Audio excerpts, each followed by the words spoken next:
Look, we're live. I'm gonna try to do it with my phone, I guess. Excuse me. I tried on my computer. I was not having any luck doing the live feed. So I thought I would I got to get something going on, right? You guys got to find. You got to figure out what's going on. So the photo that I put up, the thumbnail I put up, is a. I'm gonna see if I can get. Orientation is locked. Oh man, my orientation is locked. What's up? Let's see if I can get this.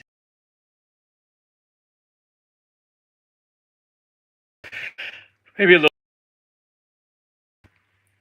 So the thumbnail that I have up, man, why when I start my live feed, I haven't been coughing all day. When I start my live feed, I think I'm allergic to you guys. I must be. So the thumbnail I put up is actually very, very cool. It was a car that was in on the chassis dyno today, and it's supposed to be part of a 911 and then other things. But the cool thing is it had the stack injection. So it was an LS that some local place had built. I didn't get specs on it or anything because I didn't really talk to the guys. But it had stack injection and it had the cool, like, crazy 180 degree exhaust. So it shrieked. I mean, it sounded really, really good. So I was over minding my own business as finishing the assembly on the L98, which, by the way, is all done. It's going on the dyno. As soon as I get done with this live feed, I'm going back to the shop and getting the motor, that 396, up on the dyno, so we're going to make noise. It won't be tonight, but it will be tomorrow.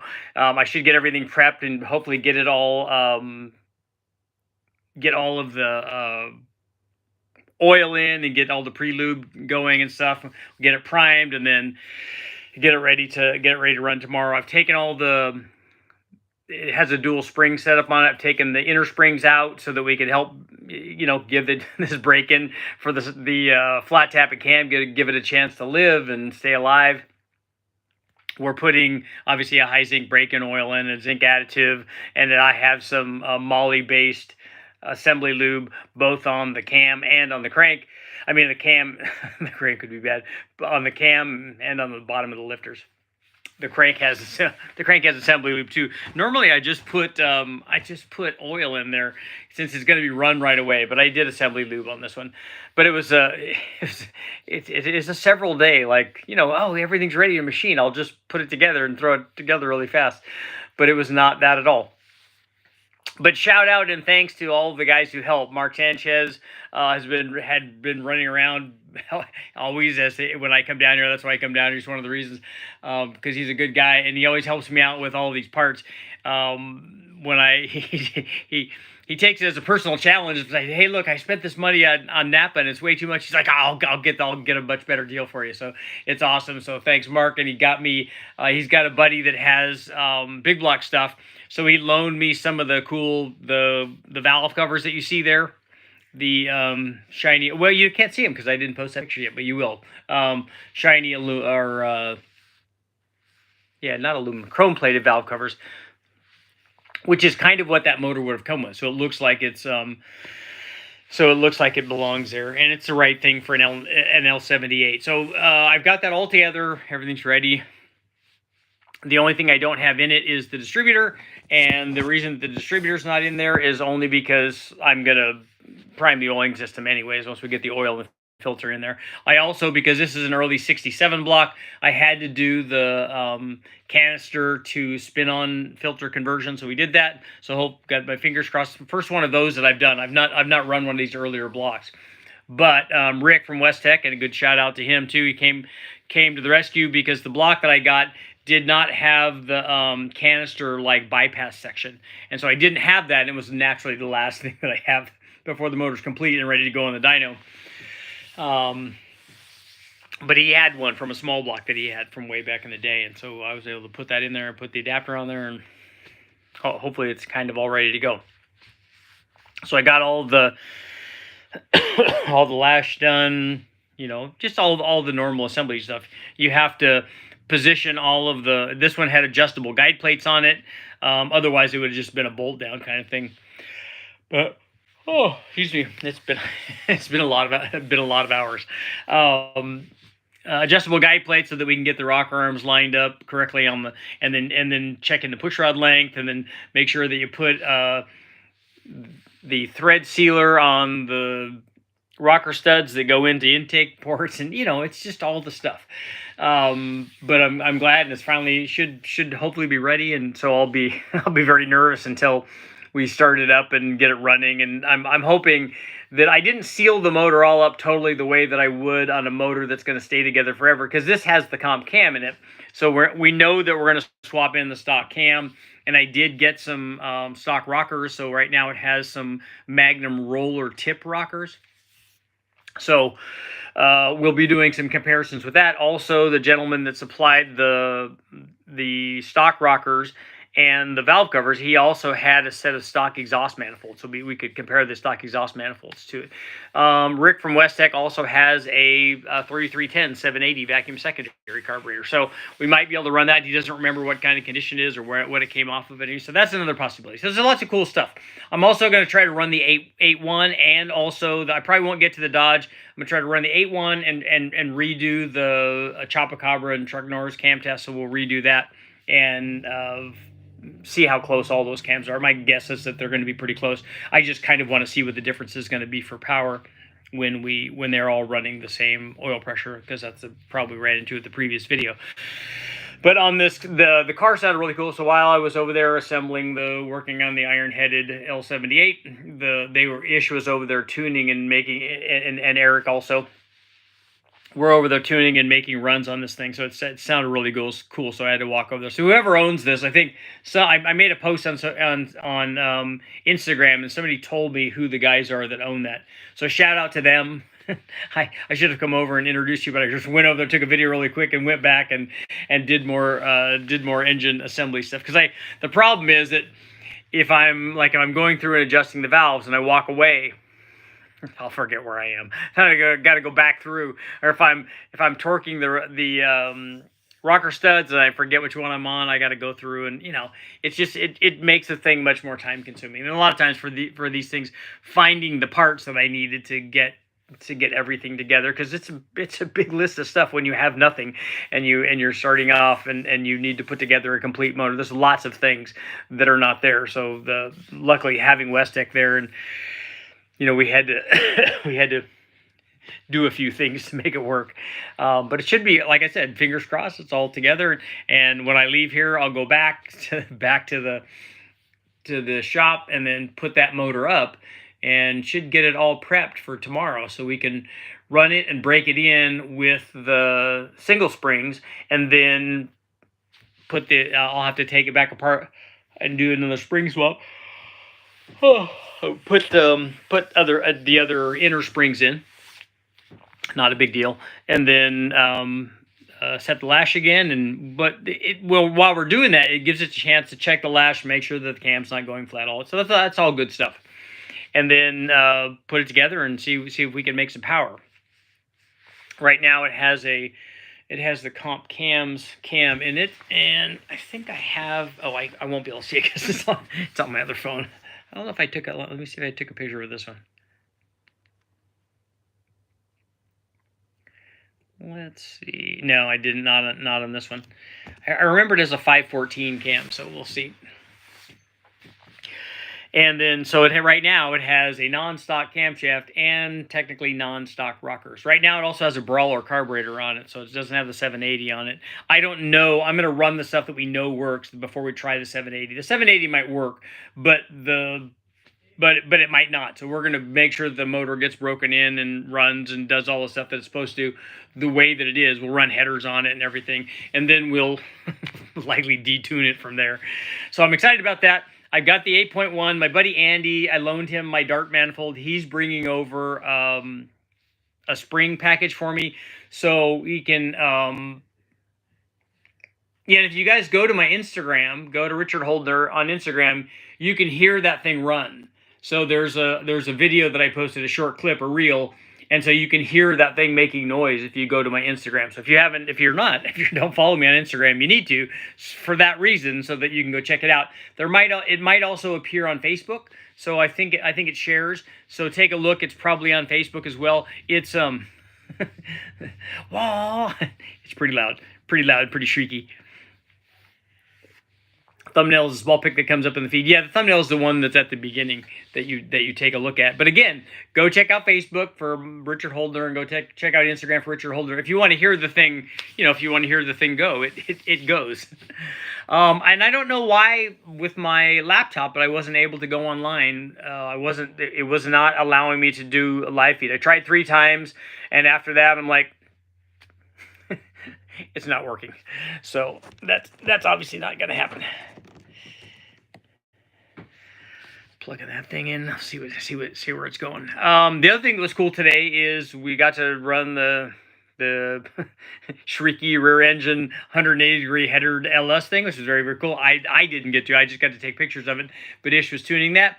But in the other dyno cell, in the engine dyno, they were running originally this was a 383 or a 283 from a 61 Corvette, and they wanted to run dual quads on it like the car could have come with originally.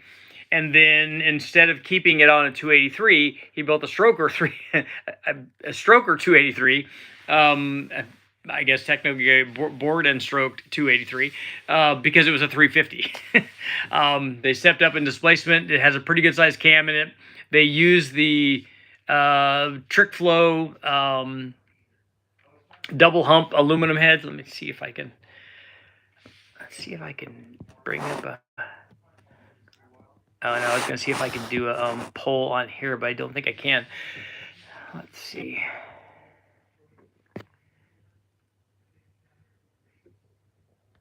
I'm gonna go to. There we go. I got some chats going. I got live chat going now. So you don't need to look at me. So it's a pretty cool combination, and the dual quads were very cool because it took a little while to get them, as always, to get them working, but it made good power and it made good torque, and it's a dual quad small block. So in a 61 Corvette, a car that you're not going to drive around very much, it's like a perfect kind of combination. Because I like these semi-exotic induction systems like the stack injection, but like the dual quad. And I found out that the owner of Westech, he's putting together a 283 that's an original Fuelie motor, so it's all stock. And I didn't know until I got down here, but they have already run that 283. It already runs. It was already assembled, put together, built. I think Brule probably built it. They ran it but ran it with a carburetor just to verify that it was okay, because he was putting the fuel injection on there, and I'm like, are you guys just going to run it just right off the bat with the fuel injection? He goes, I guess, are you going to put a carburetor on it? He goes, oh no, we already did that. We already ran it. It's already been done. It runs good. And so it actually made 283 or 284 horsepower with the carburetor and a dual plane intake manifold on it, kind of like it would have come with, but it wouldn't have come with whatever they ran on it, I'm sure. But still, it already means, and it's making quite a bit more torque than horsepower, which I thought was interesting on the little 283. So it's doing well, and then they're going to run the original 283 fuel injection, because this is an all numbers matching deal that's going in. Oh, some kind of Corvette. Man, it's been a lot of like 16 or 18 hour days. I did some trading this morning. That went very well. So that went well today. So that was good. But the dual quad thing was cool. I was excited to learn about the other 283. So the poll for today, I don't have. Julius, what's up? I don't have the ability to put a poll up here on my phone, or at least I don't know how to do it. But the poll for today will: do you guys want to see a video on that 283 stroker dual quad motor? Because I filmed a bunch of stuff while I was there. And so if you guys want to see a video of it while we're in the dyno cell working and running and adjusting the carb and all that stuff. So if you guys want to see that, just let me know. Just pop up with a bunch of yeses, obviously, and then we'll get that going.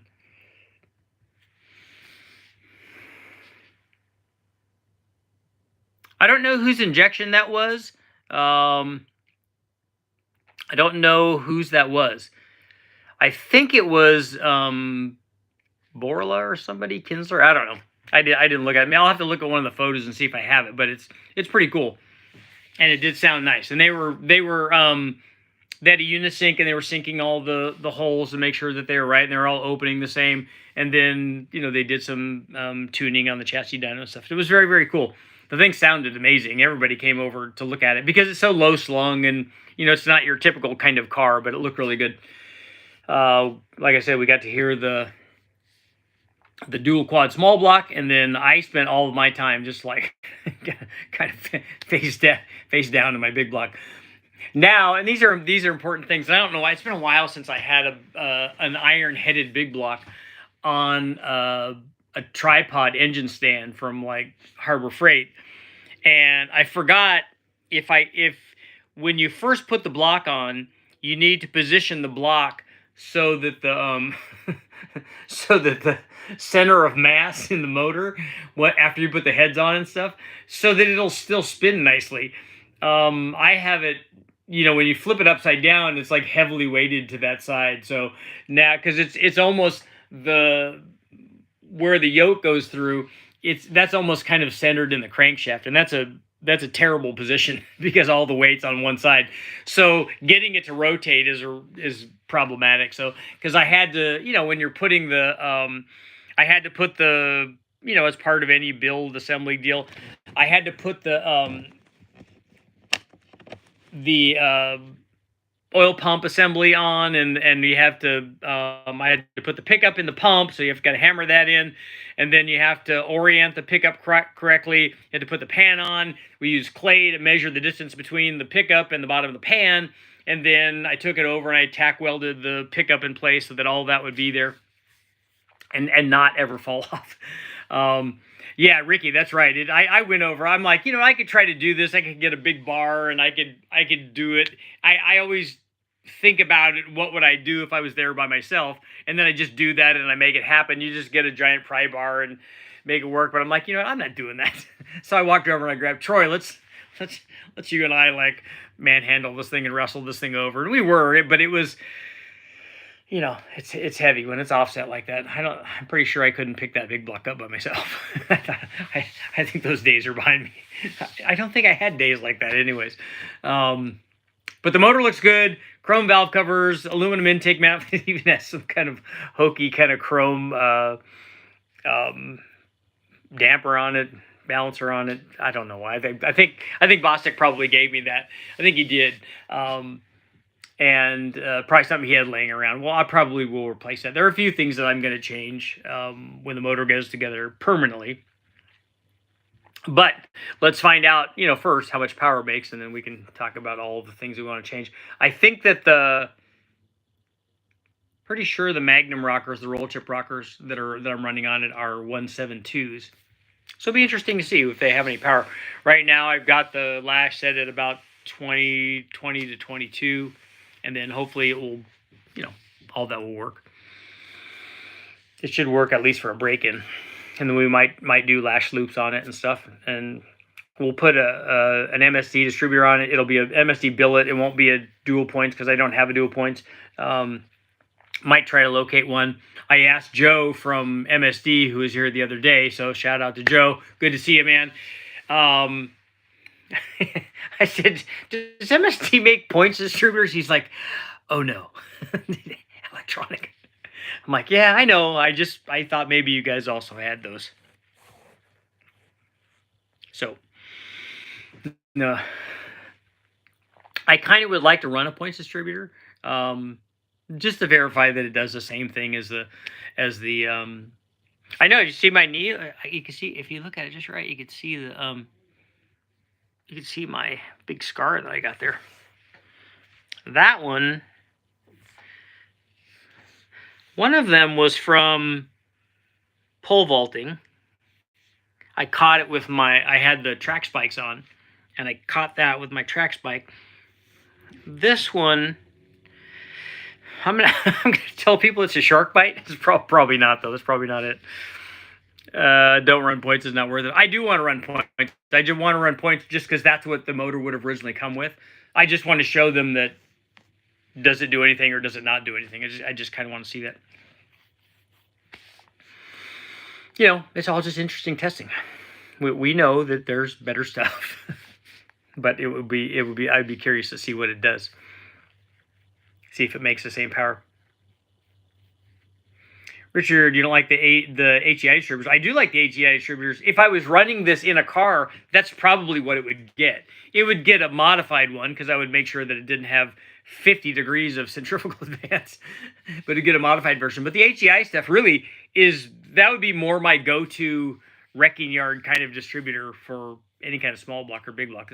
It's a really good choice. It's just that we happen to have a distributor. This is a flat tappet cam, and we have a distributor that has a bronze gear on it. So it basically works with everything. It works with all the roller stuff and the hydraulic roller stuff and all the flat tappet stuff and us tempered cores and all the rigmarole that we got to go through. So this one works. We just put it in. This one has a slip collar on it, so I'm going to have to adjust the slip collar because I think the last time it was run, Steve was saying it was run on a tall deck block.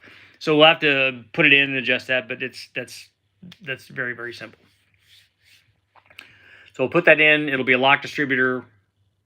Richard, have you ever run AFR heads? Yes, all the time. Put aluminum Mallory Magneto dual point on it. I need to look around. It might be that the owner of Westech has a dual point distributor. Although I don't. He was putting the distributor, which had way more things going on. He was putting the distributor on the fuel injected motor. And it has a drive for the fuel injection pump, and it also has a tack drive, and then it has the other collar up top that you loosen so that you can adjust the timing. It's an awful lot going on. And then he told me how much that distributor costs, and those are big money. What heads on the L98 factory? I've never mentioned. I'm a little behind. Oh, Rick, it's an L78. Not an L98 is a TunePort 350. An L78 is an iron-headed 375 horse 396, and this one has 219 big block Chevy heads, small port, closed chamber, big valve. It's what it should be there.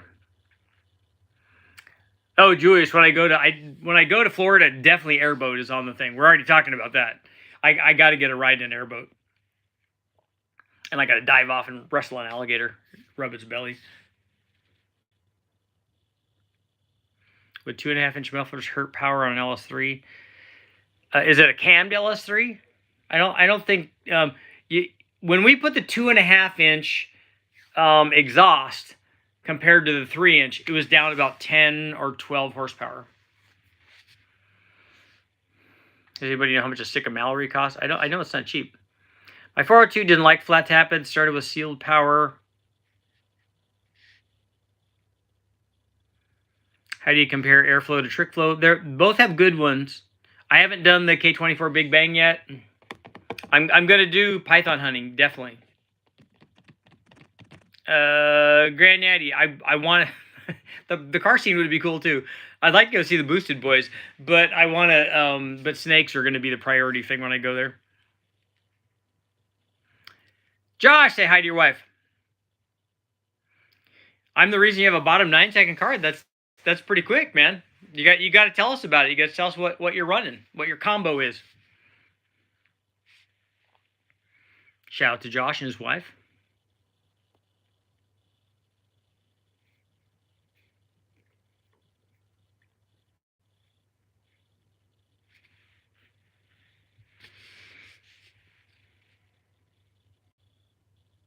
Go to Alligator Alley down the Florida Everglades. Yeah, the Everglades is where we're going, definitely.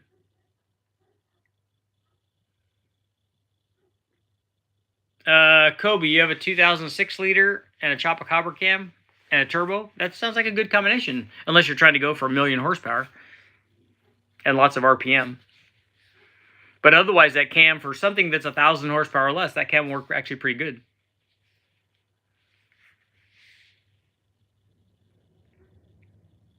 Have you ever thought about eliminating the distributor to run with and do a coil on plug? We've seen that done. I just don't know why you would do that on a small block Chevy. I mean, especially for anything that's a reasonable power output, because we can make a lot of power with the distributor. They work fine. I don't have any 440 content.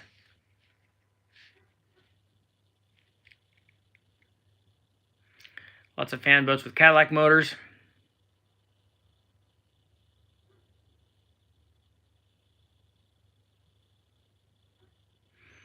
We'd be testing the Mad Max cam. I don't know what cam that is. I only have 4 cams to run. They're all fairly small truck cams.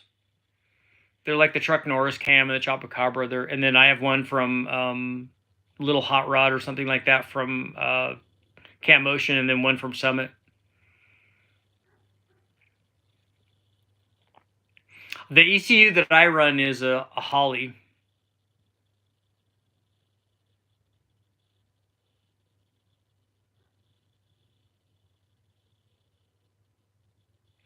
Have you run airflow numbers for a 5.3 LS? What do you mean? Have I ever flow tested the heads? Twin GT35s are 1,000 horsepower on a 5.3. When are you going to do a Grand National 3.8? I don't have any of those motors. We're definitely not going to find any of those in the wrecking yard.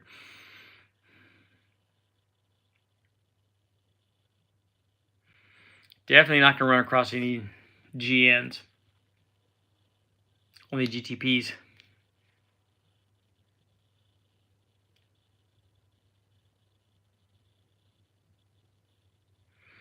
Russell, you got some 440 stuff? I just don't even have a 440 motor. The guys from the car farm have a couple of them, I think.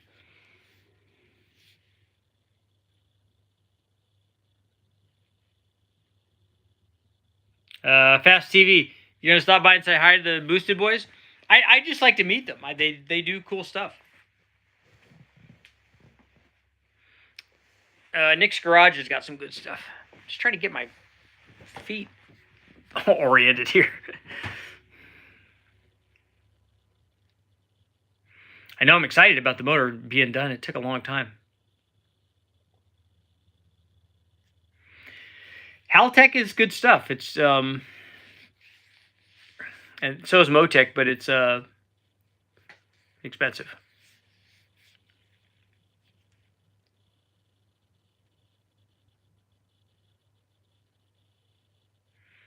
Carbide's not the same as Mallory.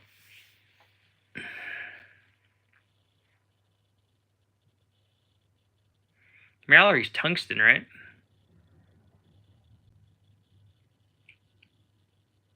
Some meddler just chime in there.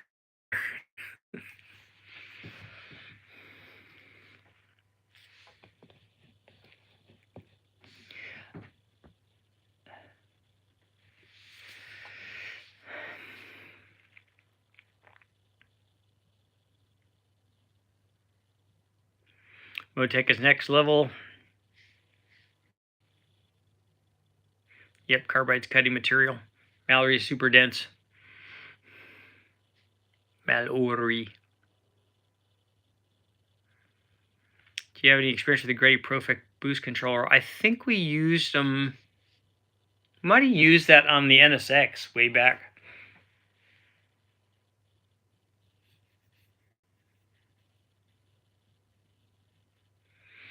Yeah, Nick does a lot of Mopar stuff. Have you ever noticed the Beehive's springs lean to one side? Is it because where they started the spring isn't flat? Or did they wind it off center? I haven't noticed that. I mean, the leaning on the thing, wouldn't surprise me. Yeah, Fast TV, that'd be cool. I want to meet up with as many people as we can. My buddy Jimmy from HP that I was talking about.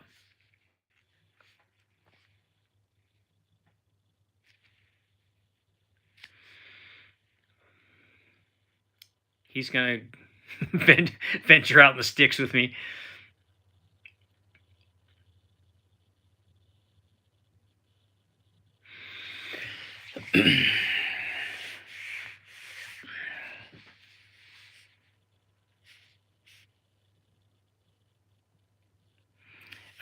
Nathan, you pulled an LQ4 and had 30,000 spring gap. I've never seen anything come out.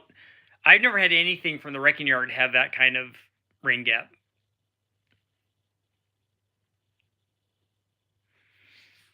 I've never seen anything, even with high mileage stuff. Like none of the Big Bang stuff was anywhere near there, and those are all 250,000 mile motors. I'll bet you if I took the 5.3 out of my truck that it wouldn't be very much. The bores just don't wear on them.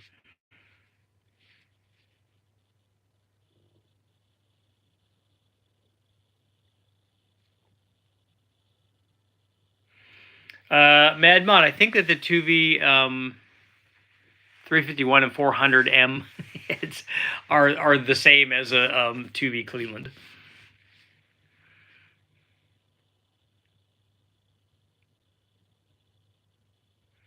Nathan, you have a car that was set up for nitrous? Richard, look in the hat that I say you something's hiding in. Okay, I'll take a look. I saw the bottle opener things. It's not that.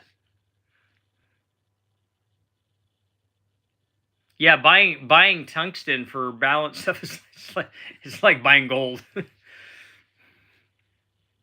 Okay, Tom, I'm heading back to the shop, so I'll check it out.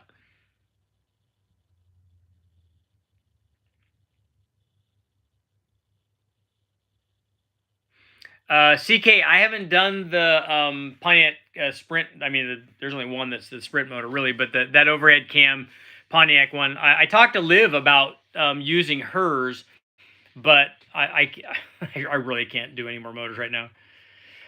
I have run gapless rings. Yeah, I ran them on my Engine Masters motor.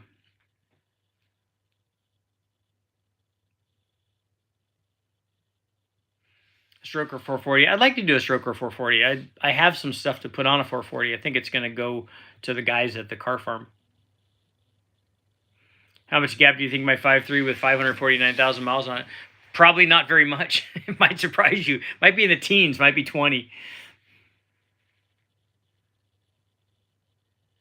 Is there any way you can dyno my motor? The guys at Westech could dyno your motor.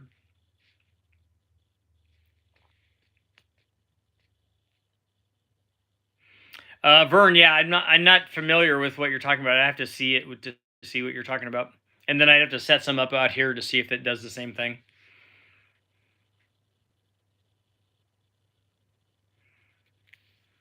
Russell, 12 valve with the P pump, 400 horsepower, so Cummins turbo diesel.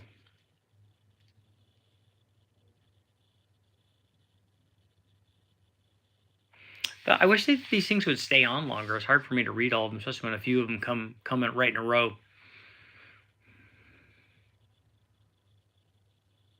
I'm wondering now why my laptop was not working. Well, the laptop was working fine, but the live feed was not.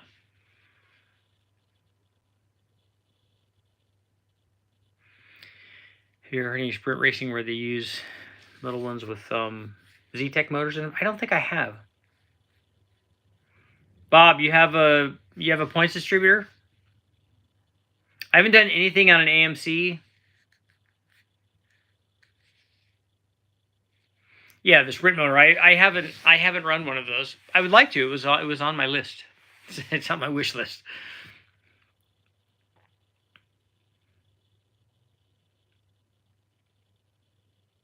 Well, Bob, send me an email or whatever, and we'll see if we can't get together. I might be able to go find a points distributor over in the wrecking yard. I haven't been to the wrecking yard. It was really, really nice when I got here the first couple of days, but now it's been raining. I don't really want to walk around the wrecking yard, especially and try to take anything off in the rain. Much as I like the wrecking yard, I don't want to do that.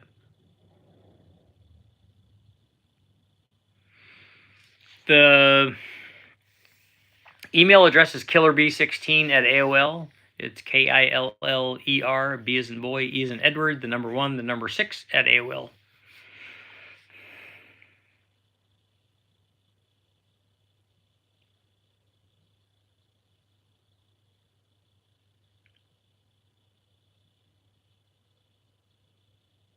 Yeah, the Mallory stuff is, the balance shops all have that stuff.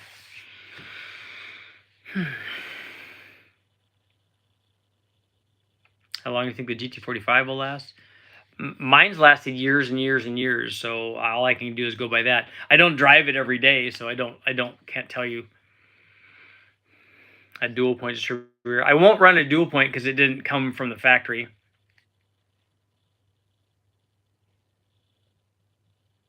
Centrifugal or roots or twin screw.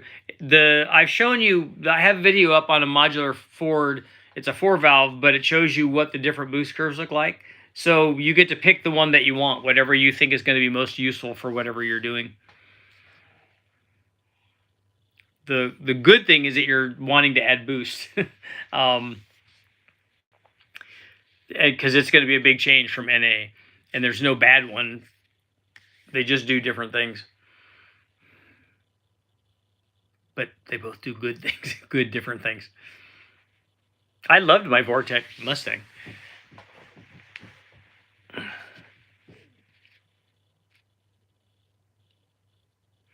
My OQ4 made 335 wheel horsepower.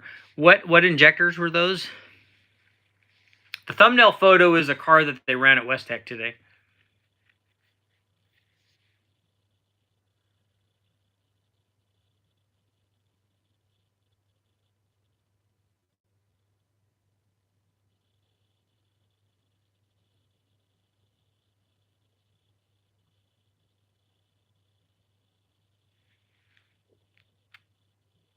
Do you think I froze up?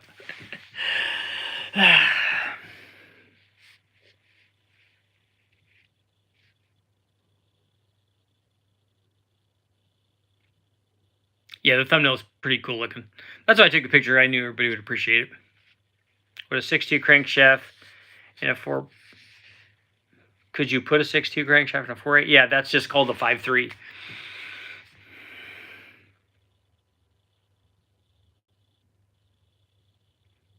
Richard, can you talk about lightening the valve springs between beehives and a dual spring? I did a beehive versus a dual spring test, and a dual spring does take away a little bit of power, but it's not very much.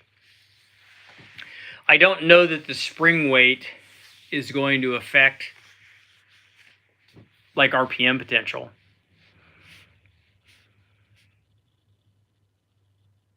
But it's not the weight of the spring that it's the spring resistance, it's the spring rate, not weight, that really determines the power loss.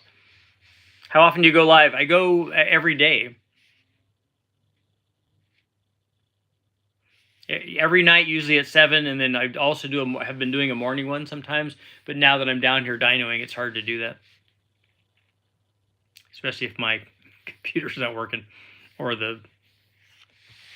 the live feed's not working. I haven't caught any snakes. I have seen a couple. I saw 2 run over ones on my drive down here.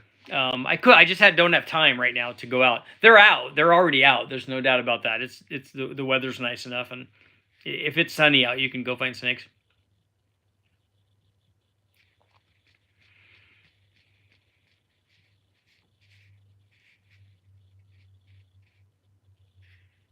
As soon as it starts warming up a little bit. April and May are good months. June's not bad. It gets too hot in July and August, but they're still out. You just have to go out at night or early in the morning. Nighttime. Nighttime is fun to go find rattlesnakes. Rock Auto has a points distributor for a $396 for $76. That's cheap. I fed my snake. What do you have, Travis?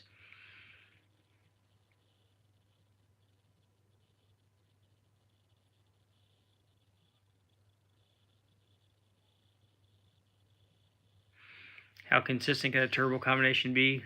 Well, we can get the turbo to be consistent on the dyno. I would think guys can do that on the drag strip.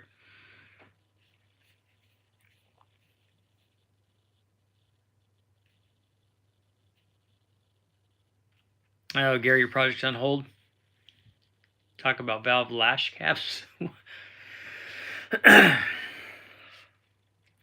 We usually put lash caps on for 2 reasons. One, to adjust the valve train geometry, and the other, if we're using a titanium valve.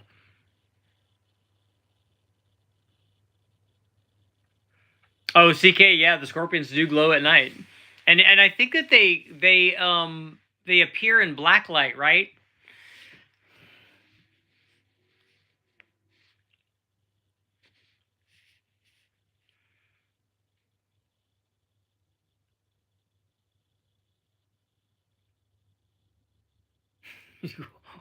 Walk around out in the desert with your black light. You gotta be listening to Grateful Dead or something while you're doing that. Trucking.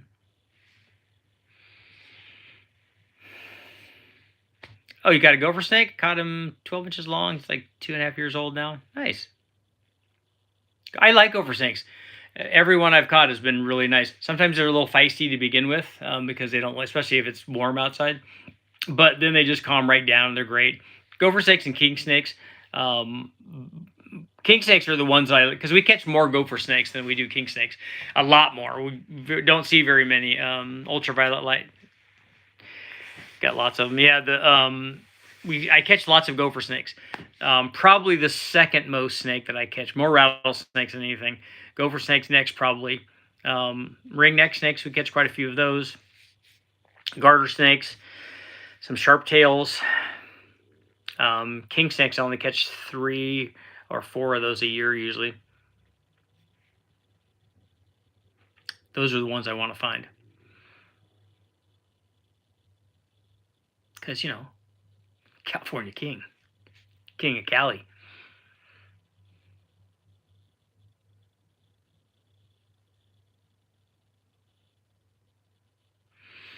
Vern, I think there are good beehive springs you could use on there. I think all the stuff that I've run so far has all been dual springs on the small butt Fords. But I don't know if I've tried a beehive yet on it. But I'm sure that there are beehives that will work with that installed height. The beehive stuff is nice.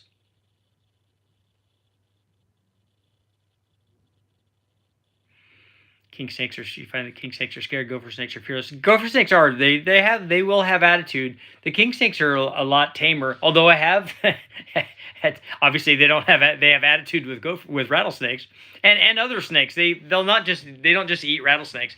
They eat any other snake that they can overpower or anything. A frog, lizards, mice, all kinds of stuff.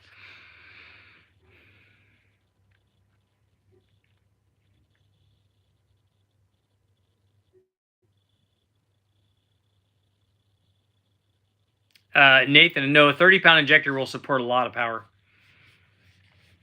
Just multiply 30 by 16.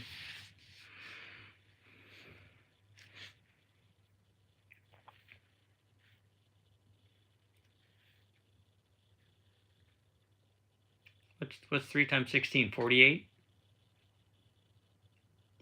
480 horsepower NA.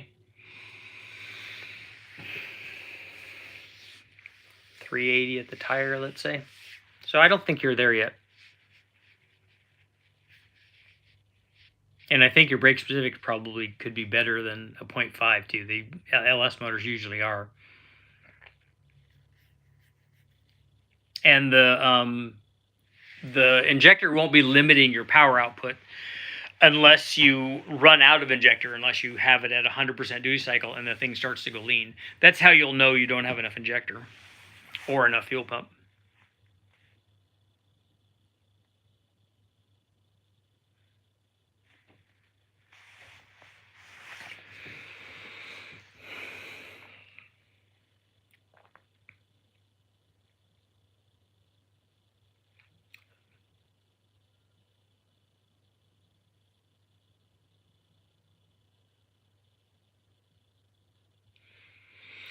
Bryce, how do I know if a cam will push the power up higher RPM? Most of them will, but you'll get to a point where something else will be limiting that, like the intake manifold or the cylinder heads. Trailblazer SS.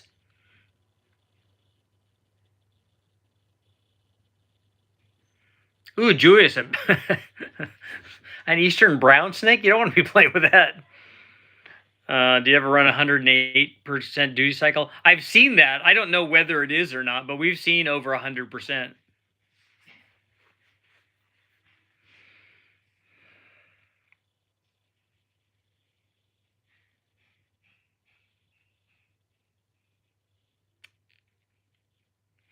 Trying to read all the comments. Ooh. I don't know what I did, but they all came up.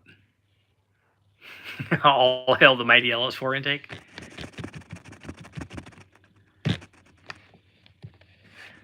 I want to see what I did to make them come up. Yeah, the LS4 intake's terrible. That was cool that they were able to get the stack injection dialed in today.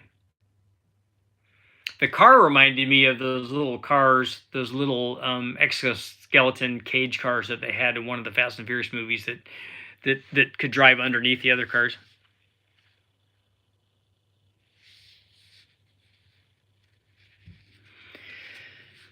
Yeah, Julius, because a Eastern Brown, that's a serious deal.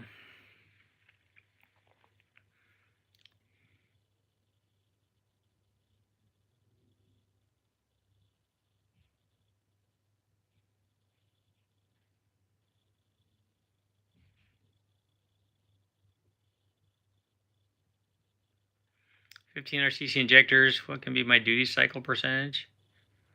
At what power level are you talking about? 1500s and a 366 turbo. You got almost twice as much injector as you need.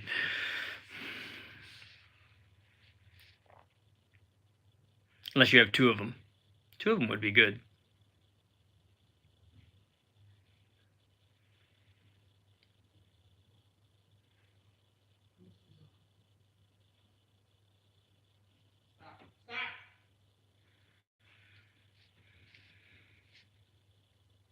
You getting rid of the LS4 intake manifold? That's a big jump for LS4 guys. That's a big power change.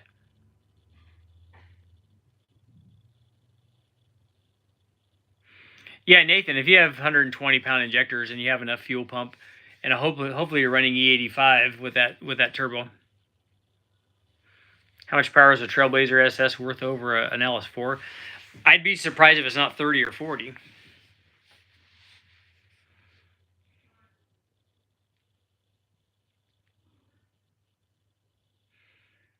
Green tree snakes, carpet pythons, red-bellied taipans.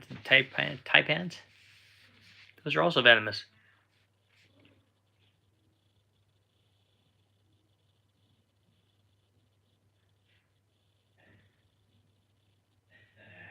Scott, was that question for me on the lash?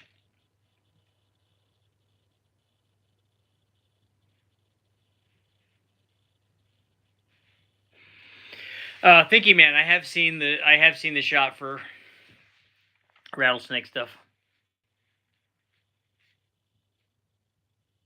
Other intakes must easily fit on the LS4. They physically bolt on, but they have other problems with fitment, hood clearance, and accessory clearance because it's different on the front wheel drive.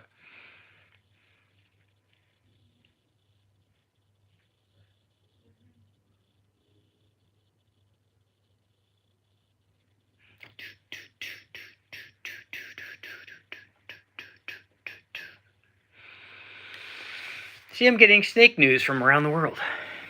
Where else can you get that? It's good stuff. Oh, Nathan, yeah, E85. Then you're gonna have fun.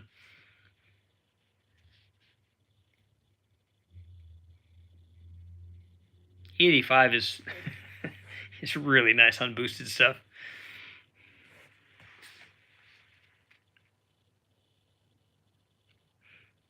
Richard, do you have any? I didn't get to read all that about hobbies or something. I have a motorcycle. I have a Trail 90. Yeah, Julius, I know about the snake. Somebody told me that they had one that bites its tail and rolls down a hill, and I'm like, yeah.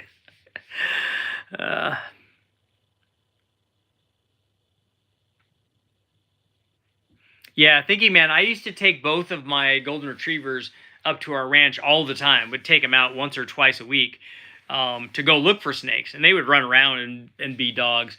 I never let them near any of the snakes, and luckily they didn't find any by themselves. Although I don't know that they would have. My collie did get bit by a black widow, which is not good. It's a hoop snake, that's right.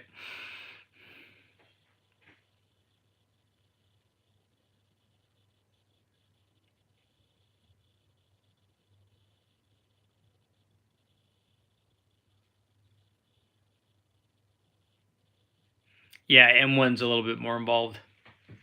I want to try some more M1 testing. I need to have a motor that I can use it on.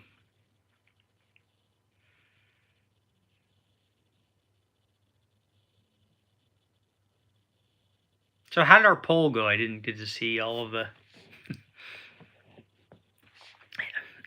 Every time I'm looking at my phone and reaching down and playing with my computer and trying to adjust my phone. It doesn't work. Roman, thanks. See any brown widow spires? No. No brown recluses. Yeah, Julius, we had to get cortisone and Benadryl, I think is what they gave the dog for the black widow. His nose was all, his face was all swollen up. He just, I'm sure, stuck his nose down in there. Was like, hey, what are you doing? Black widow's like, oh, I'll show you what I'm doing. I'm scared. Something's going to get me.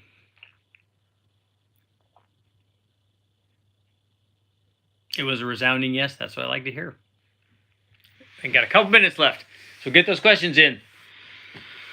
Heck, go make stuff happen. Eduardo, what's up? Have you tried handling a coral snake? No, I would. I've never found one. Coral snakes are beautiful. And they're rear-fanged, and from what I'm told, they're fairly docile. So, and even if they're not, rattlesnakes are really feisty.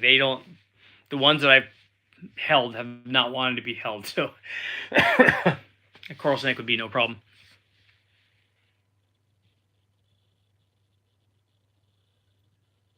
Nearly 100 on the poll. Nice. Yeah, and especially I'd like to see a coral snake right after a shed, because that's when their skin is the most brilliant. Can an outside hobbyist pay to bring a motor to Westech? Yeah, you can make an appointment with them and bring a motor to test it. But the problem is that if it's a motor that they're not set up for, they can't do it.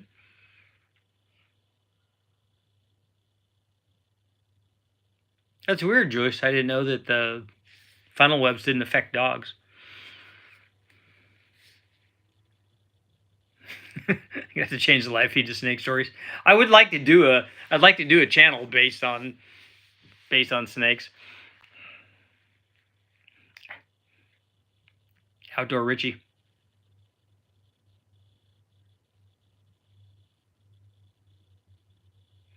It's true that they won't bite you once they get off the ground.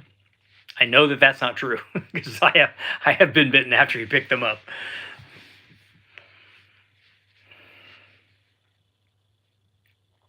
Rex, you're barbecuing right now? Well, hook me up, man. Hook me up with a steak or some ribs or something. Texas barbecue. Mississippi barbecue. I don't care where it's from. As long as it's good stuff. The snake whisperer, that's right.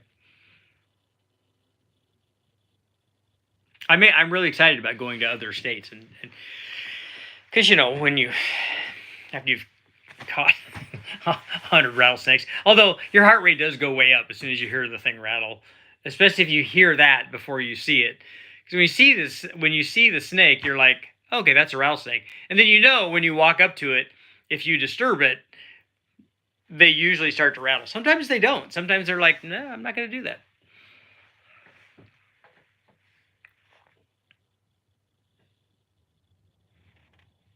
Richard, you start a second channel under the Richard Holdner banner. Yep. You got bit by a baby rattler when you were 15? Yeah, any rattlesnake bite's not good. It becomes very expensive.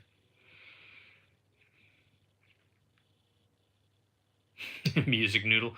But it is a myth that the babies are more dangerous than the adults, because they're not. If you have your choice, you want to get bit by a baby, and if you're going to get bit by one or the other, if you want to get bit and get envenomated, you want it to be from a baby. The thing that makes the adults a little better shot is they don't envenomate every time. They do dry strikes because they want to save that for food, but the babies can't control that yet.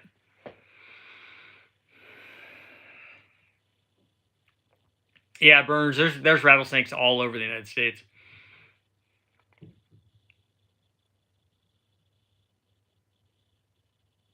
I heard rattlesnakes walking in the Badlands. Yeah, it's loud, especially when I'm out there by myself up in the hills. It's loud. But I get excited every time I see them. And I get even more excited if I see a king snake, even a baby one. But it would be awesome to see a big, you can't see a big python. It's got big, pointy teeth. Look at the bones.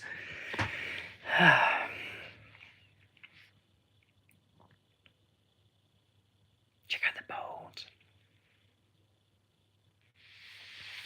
And the other cool thing about going to Florida is that pythons would be cool, but there's so much other stuff to see there. There's going to be lots of cool people there, obviously, but also lots of other kinds of snakes, lots of other kind of reptiles, lots of other kinds of all kinds of stuff. Baby water moccasin or copperhead will kill you 3 to 4 times. 3 to 4 times faster than what? Yeah, roadrunners do eat snakes.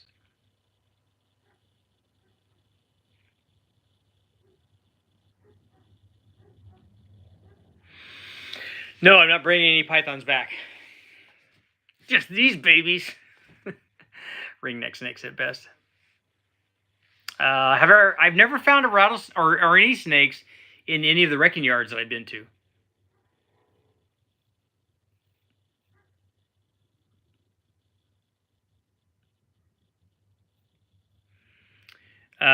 Travis, dry strikes on a rattlesnake are not 2%.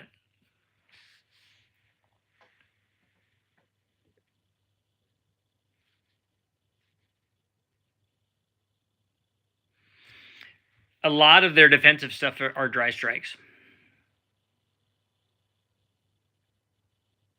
A snub nose with snake shot in it. Copperheads are beautiful too. I'd like to see those. I'd like to catch a copperhead. I'd also like to catch a Tom. They have snow snakes. I know. I've been skiing. They found rattlesnakes as high as 9,600 feet, I think. Lots of copperheads at the local wrecking yard. I remember Freiberger showing me some photos of some snakes that he found when he was at wrecking yards. I think he was in Arizona when he found them. I mean, there's no reason we wouldn't have them here. It's just that most of the wrecking yards now are, in an industrial area. So there's not, if you have hills on all sides of you where the snakes can go out and come in, they're going to be there. But if there were snakes there, they get eaten by the cats and dogs and whatever that are in there, killed by the people. So after a while, there's just no more snakes. 1 more minute. Here I'm reaching down for my computer again. I can't get past that.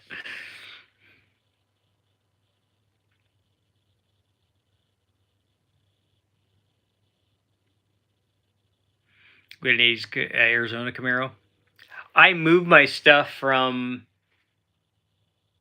Nevada into my storage and found a gecko had come along in one of the boxes.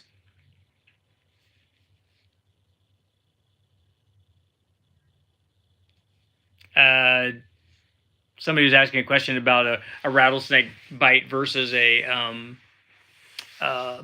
bullet. That's not even close. The snakes probably don't like impact guns, especially on their head.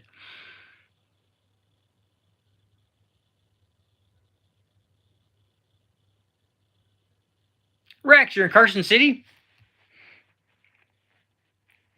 I've been there before.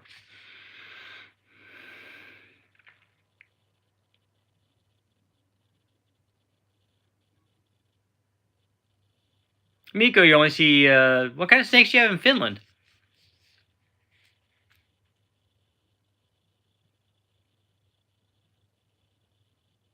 Have you ever handled an emerald tree python or an emerald green boa? I have not. I've got to pet one one time when I was at, it was on display at one of the reptile houses that I was at. And it was an emerald tree boa, but the person was holding it. I did get to hold the big iguana, though. They're like, "Are you sure you want to do this?" I said, "Yeah." I was little. I said, "Yeah, put it on my back." I said, they're like, "It has big claws and stuff." I was like, I don't care. I'm here. This is my jams. Let's go. Make it happen. my son at one of the reptile shows, which I'm not a big fan of reptile shows, only because I don't like seeing all these snakes in little Tupperware cartons.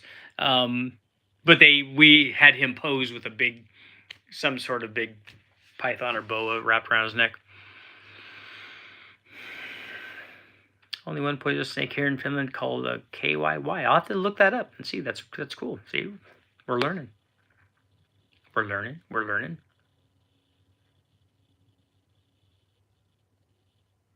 Are they still selling super gliders? What's a super glider?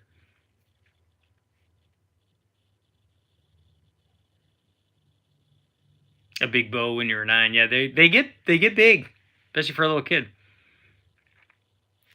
Thanks, Nathan. Family fun is very important. Is your job testing engines? My job is doing YouTube about testing engines. Super glider, like a flying squirrel. I've never seen one, but it would be cool. I like flying squirrels, and I do like the. Are you talking about the flying lizards? Is that what you're talking about? Because those are cool, but I've never seen one in person. I think we've seen them in captivity. I've never seen one fly though. That would be awesome. And they have snakes that do that too.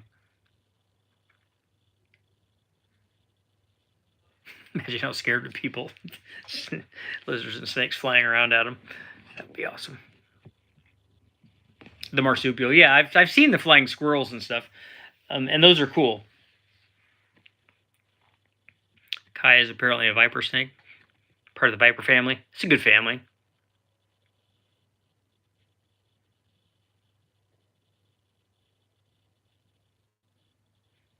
You know, pit vipers.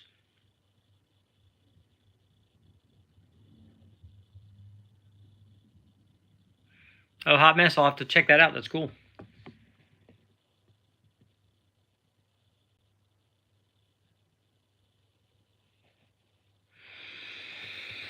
Okay, guys, it's time to go. And on that note, look at that focus. That's just nice. On that note, I got to get back to work. I got to go get some 396. So hopefully I'll have some dyno results for you guys tomorrow. So, and I'm going to obviously do dyno videos on that. I'm going to do a dyno video on the dual quad because obviously we got a positive poll result. Do an 8.1 cam and then do the cams on the LS. Let's see what happens. Thanks for showing up, guys. I will see you later. If I can figure out how to get out of here.